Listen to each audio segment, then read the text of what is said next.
Murakaza neza kuri Imigo TV, n'umwanya tugiye kubagezaho abantu 5 bahembwa gatubutse kuri YouTube. Akaba ari aba YouTuber ba mbere ku isi. Uwa mbere yitwa Mr Beast, akaba cyangwa se amazina ye bwite yitwa Jimmy Donaldson. Akaba afite imyaka ya 26, akaba akomoka muri USA. Akaba ari nomero ya mbere mu bantu bahembwa gatubutse kuri YouTube. Nomero ya kabiri yitwa Jeffaster, akaba akomoka muri USA. Akaba ari umukobwa w'ikizungerezi ukurura abasore benshi cyane batandukanye ku isi. Akaba ahembwa gatubutse, agafite imyaka ya 38. Wakibaza ngo uwo mumama w'imyaka 38 ni gute akorera amafaranga atubutse angana gutya kuri YouTube.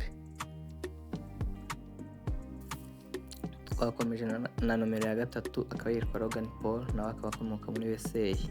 Twemeza kuyibutsa gukora like, share, comment and then subscribe kuri YouTube channel ni kuri Imigo TV nk'ibisanzwe. Uyu Logan Paul akomoka muri USA, akaba ari umusore ukiri mutoya ufite imyaka 29. Akaba ari uwa gatatu mu bahembwa gatubutse kuri YouTube.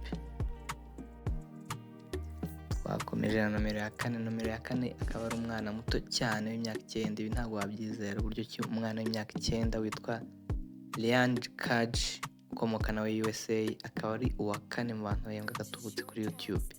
Ni umwana muto kabisa w'imyaka 9. Imyaka 9 vraiment, ariko akaba ahembwa gatubutse. Akaba ari ku mwanya wa 4 ku isi mu bahembwa gatubutse kuri YouTube. Irebere nawe. Ku mwanya wa 5 turasanga umurusiyakazi ukiri muto cyane, akaba yitwa Like Nasty. Akaba ari umurusiyakazi, akaba ari uwa 5 mu bahembwa gatubutse. Uyu murusiyakazi ni umwana muto cyane ku buryo ki ku myaka 8 yiwe akorera gatubutse kuri YouTube. YouTube ikaba imuhemba amafaranga atagira ingano utabasha gusimbuka wowe ubwawe utakimagine mu mutwe wawe ku myaka ye yonyine 8. Dukomeza kubibutsa gukanda subscribe kuri Imigo TV, musiga comment, mulayikinga, munasharinga ku nshuti zanyu. Ciao ciao.